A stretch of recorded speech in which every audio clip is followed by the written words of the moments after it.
చేశారు. జైలు నుంచి నేను బయటకు వచ్చినప్పుడు సుమలత వాళ్ళ ఫ్యామిలీ, వాళ్ళ మదర్ సిస్టర్ వచ్చి నన్ను జైలు దగ్గర రిసీవ్ చేశారు. మా ఇంటికి వచ్చాను. ఇంట్లో సుమలత గారు ఆవిడ మదర్ వచ్చి నన్ను కలిసి వెళ్ళారు. Next day morning Mohan Babu గారు వచ్చారు.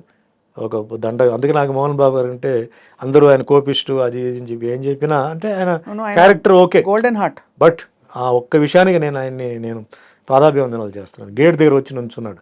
నేను ఎవరిని కలవడానికి ఇష్టం లేదని మా అమ్మగారు చెప్పారు. లేదు మోహన్ బాబు వచ్చున్నారు లోపల పిలువ అంటే సరే గేట్ తీయని వచ్చి నాకు పూలదండ వేసి షిరిడి సాయిబాబా ఆశీర్వాదాలతో మళ్ళీ నువ్వు సినిమా ఇండస్ట్రీలో రావాలి సుమన్, మళ్ళీ నువ్వు వస్తావు, బాబా బ్లెస్సింగ్స్ ఉంది, డెఫినెట్గా నువ్వు వస్తావు, నువ్వు ఏం భయపడొద్దు, నీ సీట్ నీకే వస్తుంది చెప్పి అంటే ఒక ధైర్యం చెప్పేసి పాప వెళ్ళాడు. ఎందుకు రావాలి ఆ మనిషి, బట్ వచ్చారు పాప ఆయన. సో అందుకే నాకు ఆయన నా గురించి తిట్టినా తిట్టకపోయినా ఏం చేసినా అంటే మనిషి అనే క్యారెక్టర్ అలాంటి క్యారెక్టర్, అది కొంచెం ఓపెన్గా మాట్లాడతాడు, రఫ్ అండ్ టఫ్గా మాట్లాడతాడు. ఆ ఒక్క విషయానికి నేను ఐ అప్రిషియేట్, నాకు ఐ నెవర్ ఫర్గెట్ దట్. అట్లా కొందరు సినిమా ఇండస్ట్రీలో చెప్పారు ఓపెన్గా వచ్చిన వాళ్ళు, ఫోన్ చేయడం అవన్నీ చాలామంది చేశారు. ఓపెన్గా వచ్చిందంటే మేల్లో మోహన్ బాబు గారు అండ్ ఫీమేల్స్లో సుమలత. మరుసటి రోజు వెంటనే మధురైకి వెళ్ళిపోయాను నేను. సో అట్లాగే పెళ్ళికి కూడా మోహన్ బాబు గారు ఆయన మార్నింగ్ 5:15 5:30 పెళ్లి మండపానికి వచ్చి 2 చందనం గార్లెండ్స్ ఉన్నాయి, అది తీసుకొచ్చేసి ఇచ్చి ఇది 2 మీ మెడలో ఉండాలి, నాకు ఫోటో పంపాలి, నాకు లాస్ట్ దాకా తిరగకూడదు, నేను ప్రచారానికి వెళ్తానని చెప్పేసి పాపం ఇచ్చి రాణిమేమే హాల్లో చెప్పేసి ఇచ్చి వెళ్ళారు అనమాట. సో ఆ మనిషిలో 2 ఇప్పుడు నేను ఎవరో అంటే పెద్ద ఇదేం కాదు, బట్ ఒక ఫ్రెండ్లీగా వచ్చారు కదా, ఎఫెక్షన్తో వచ్చారు. That's a great. అందుకే ఆయన గురించి ఎవరైనా ఏం చెప్పినా కూడా పూర్తిగా వింటాను, ఎందుకంటే ఆయన షార్ట్ టెంపర్డ్, బట్ ఆయన ఆర్గ్యుమెంట్కి ఒక పాయింట్ ఉంటుంది. అనవసరంగా ఆయన చేయడు, ఆయన అనవసరంగా గెలకూడదు, గెలికారంటే అయిపోతారు వాళ్ళు. సో మా అబ్జర్వ్ చేస్తాం, అందుకే నాకు ఆయన అంటే సెపరేట్ రెస్పెక్ట్. కష్టాల్లో ఉన్నప్పుడు ఎవరైతే మనం గుర్తించారో, ఎవరైతే చేశారో వాళ్ళు మనం లైఫ్ లాంగ్ మర్చిపోకూడదు, ఇప్పటికీ గుర్తుంచుకోవాలి. అంతే. అదే ఎంత పడ్డారు సార్ ఒక జీవితంలో, ఎన్ని ట్విస్ట్లు టర్న్స్ అన్ని. ట్విస్ట్ టర్న్ భయంకరమైన. సో మీరు అరేంజ్ మ్యారేజ్ కదా సార్? అరేంజ్ నరసరాజు గారి నైబర్స్ అండి చెన్నైలో.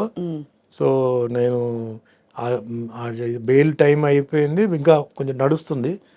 అప్పుడు నరసరాజు గారు డాటర్ కవిత గారు వచ్చి సినిమా చేస్తున్నాను, నాకు డేట్స్ కావాలి, చేయాలి నాకు అంటే కొంచెం ఆవిడకి రిలీజ్ అవుతుందనే విషయం కొంచెం తెలిసింది ఆవిడకి ఏదో సమ్ సర్కిల్ ద్వారా. సరే ముందు నేను రిలీజ్ అవ్వాలి కదండి, అయిన తర్వాత చూద్దామని చెప్పి తర్వాత 2-3 months తర్వాత రిలీజ్ అయింది. దాని తర్వాత చేద్దామని చెప్తే ఫైనల్గా ఆవిడ సినిమా తీల, కుదరలా. డైరెక్టర్స్ ఈ సినిమా వచ్చింది అప్పుడు మధ్యలో, పెళ్లి సినిమా, రియల్ లైఫ్ పెళ్లి సందడి ఇది వచ్చింది.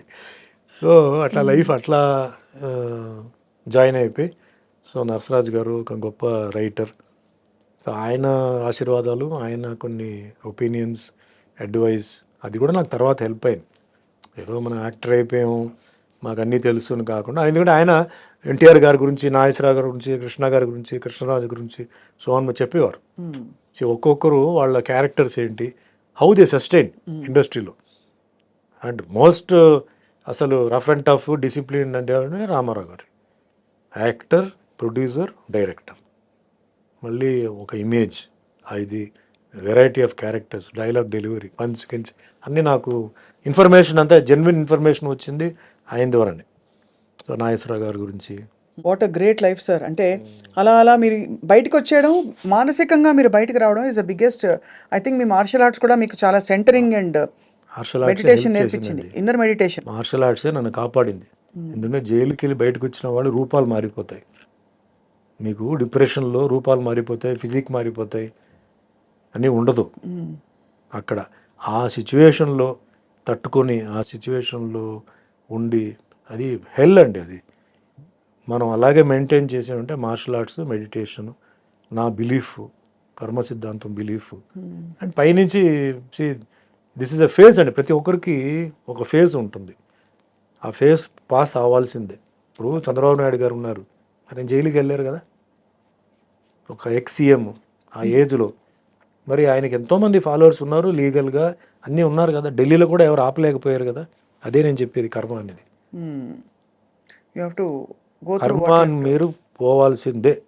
బాంబ్ బ్లాస్ట్ జరిగింది అలిపిరిలో, మరి ఆయన పైకి వెళ్ళిపోయి కింద పడ్డాడు కదా, జీవితంలో బ్రతకాలని ఉంది. ఆ దీంట్లో ఎవడైనా కారు చూసి ఎక్కడ ఇంకా కొంచెం అటు వెళ్ళి ఉంటే లోయి మేము వెళ్ళి చూసాం. ఇంకా ఇక్కడి నుంచి అక్కడ వెళ్ళి ఉంటే లోయి అది కింద. సో కర్మని జస్ట్ ఎగ్జాంపుల్ చెప్తాను, ఎందుకంటే సుమన్ ఏదో పిచ్చివాడు ఏదో ఏదో మాట్లాడుతున్నాడు ఏదో అనుకుంటా. సార్ చాలా పర్ఫెక్ట్గా చెప్తున్నారు మీరు. ఇది సార్ ఈ కోణంలో I have to ask you, మీరు వెంకటేశ్వర స్వామి పాత్ర వేయడం అదొక డివైన్ బ్లెస్సింగ్గా వచ్చింది కదా మీకు. అంటే మీరు చాలా సందర్భాల్లో చెప్పారు, అంటే being selected for that character. Cinema ఇండస్ట్రీకి దేవుడు నన్ను తీసుకొచ్చిందే దానికోసం అనుకుంటున్నాను. ఎందుకురా నేను సినిమా ఇండస్ట్రీకి వచ్చాను, సంబంధం లేని ఇండస్ట్రీ కదా అని నేను చాలాసార్లు నేను అనుకుంటే, అన్నమయ్య సినిమా ఎప్పుడైతే వచ్చి వెంకటేశ్వర స్వామి క్యారెక్టర్ చేసి సినిమా రిలీజ్ అయిన తర్వాత నాకు ఎంత మంచి పేరు, అప్పుడు నాకు ఒక ఫీలింగ్, వెంకటేశ్వర స్వామి నన్ను సినిమా యాక్టర్ చేసింది దీనికోసమే, ఈ పాత్ర వేయడానికి.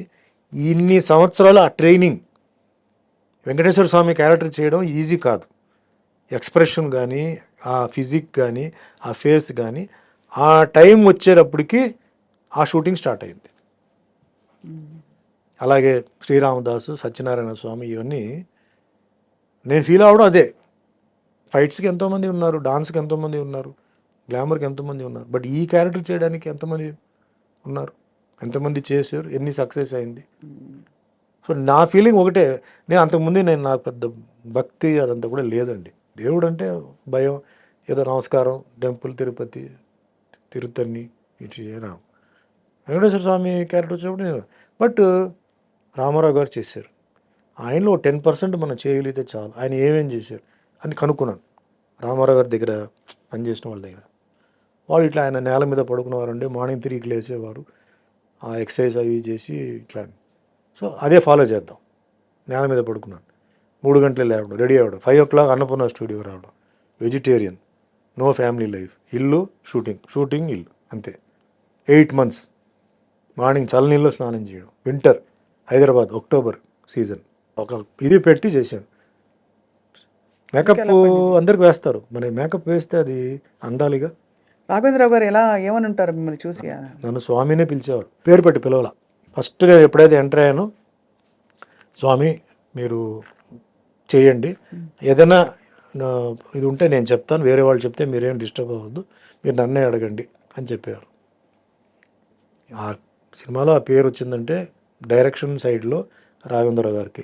అంత అద్భుతమైన ఆర్నమెంట్స్ ఇవన్నీ వేశారంటే ప్రొడ్యూసర్ స్వర్గీయ దొరస్వామిరాజు గారు, and technicians cameraman Vincent, music director Keeravani, voice ఇచ్చిన బాలు గారు, ఎస్పి బాలసుబ్రహ్మణ్యం, ఇవన్నీ కంబైన్ అయిందండి.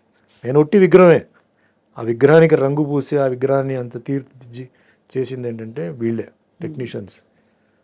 అండ్ పేరు రావడం, హిట్ అవ్వడం అది పైనుంచి. అంత చేసి ఫ్లాప్ కూడా అవ్వచ్చు కదా, హిట్ అవ్వాలి రూల్ ఏముంది, ఏం లేదు. అదే యాక్షన్ సినిమానా, డ్యూయట్స్ ఉన్నాయా, ఏమున్నాయి అంటే రెగ్యులర్ డ్యూయట్స్ లేవు. ఆ ట్రెండ్ వేరే. అప్పుడు ట్రెండ్ ఆల్రెడీ, అప్పుడు రొమాంటిక్ ట్రెండ్, నాగార్జున కూడా రొమాంటిక్ ట్రెండ్లోనే ఆయన ఉన్నారు. అది పెట్టిన రొమాన్స్ కూడా చాలా సమయోచితంగా ఒక సందర్భం క్రియేట్ చేసి చాలా గ్రేస్ఫుల్గా పెట్టారు. అన్నీ కొంచెం టెన్షనే, ఒప్పుకుంటారా ఒప్పుకోరా అని చెప్పి ఒక టెన్షన్ అది. బట్ చేసాం ధైర్యం. అంటే హ్యాట్స్ ఆఫ్ టు దొరస్వామిరాజు గారు, ఎందుకంటే సినిమా బాగా రావాలని చెప్పేసి ఆయన అన్ని డబ్బు మొత్తం పెట్టేశాడండి. అంత వెంకటేశ్వర స్వామి భక్తుడు ఆయన, ఏం కావాలన్నా పెట్టాలని చెప్పి ఆయన పెట్టాడు. అండ్ రాఘవేంద్ర గారు కూడా అవుట్ అండ్ రైట్గా ఆయన నిష్టగా కాళ్ళకి చెప్పలు వేయకుండా ఒట్టి పంచి పెట్టి, ఆయన కూడా ఒక మాల వేసి, అందరూ భార్గవి, ఎవ్రీబడి మేమంతా కొంచెం దీనికి అలాగే చేసాం. దానికి రామదాస్ కూడా అలాగే చేసాం. తర్వాత ఏమైంది నాకు తెలియదు. సో అది ఒక డిఫరెంట్ ఫిలిం అండి. ఈరోజు కూడా సినిమా టీవీలో చూస్తే కూడా ఒక డిఫరెంట్ ఫీల్ వస్తుంది. ఆ సినిమా వరకు సినిమా చూసిన ఫీలింగ్ రావట్లేదు. మధ్యలో యాడ్స్ వస్తే అప్పుడు సినిమా ఫీలింగ్ వస్తుంది. యాడ్ రాలేదనుకోండి, సినిమా లాగా లేదు. అది ఏదో ఒక డివోషనల్ ఒక అనుభూతి, మనం ఏదో గుడికి వెళ్ళి ఏదో చూస్తున్నట్టు, అక్కడేదో జరుగుతున్నట్టు. And president of India Shankar Dayal Sharma, ఆయన సినిమా చూడాలని ఆ సినిమా అక్కడ రాష్ట్రపతికి రప్పించి, సినిమా వచ్చిన తర్వాత నేను వెంకటేశ్వర స్వామికి ఎవరు యాక్ట్ చేసి ఆయన రమ్మని చెప్పి నేను అక్కడికి వెళ్ళి ఇట్లా పక్కనే కూర్చొని సినిమా చూడడం, రాష్ట్రపతికి భావంతో ఆయనతో భోజనం చేయడం, ప్రెసిడెంట్ ఆఫ్ ఇండియాతో 1 minute కూడా ఉంటుందండి ప్రోటోకాల్, అవును. బ్యాజ్ ఇది అంతే అయిపోయింది. అలాంటిది టిఫిన్, సినిమా, ఇంటర్వెల్, మళ్ళీ భోజనం, మళ్ళీ felicitation, half day I was in Rashtrapati Bhavan. Amazing కదా అసలు Great. ఎక్స్పీరియన్స్. Awesome. అంటే ఇదే మనకి మీరు లిటరలీ మీరు పడ్డ కష్టానికి 10 మీకు గౌరవం, అన్నీ సత్కారం, ఇంకా యోగం అంటారు కదా, యోగా ఇది. అన్నీ జరిగిపోయాయి. ప్రెసిడెంట్ ఆఫ్ ఇండియా ఇంట్లో పోయి భోజనం చేయడం ఏంటండి? అంబానీ ఇంట్లో భోజనం చేయవచ్చు, లేకపోతే టాటా ఇంట్లో భోజనం చేయవచ్చు. ప్రెసిడెంట్ ఆఫ్ ఇండియా ప్రోటోకాల్ ఉంది. అవును.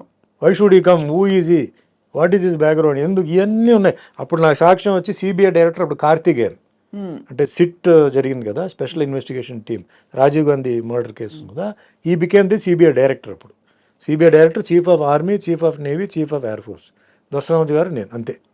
ఆ థియేటర్ ఇంతే ఉంటుంది థియేటర్, చిన్న థియేటర్, కాంపాక్ట్గా చూసాను. That is one of my most memorable things in my life. మీరు అడిగారంటే suppose what is a memorable thing in your life అంటే ఇదే. Eating, having sitting, watching a movie, having lunch, breakfast with the president of India. What more? అంతకన్నా గొప్పది ఏముందండి? God gave me. అందుకే అండి I'm very much contented with what I am, what I achieved. I didn't expect ఇంత achievement లేదు. Without nothing అండి, I was nothing. Today I become something.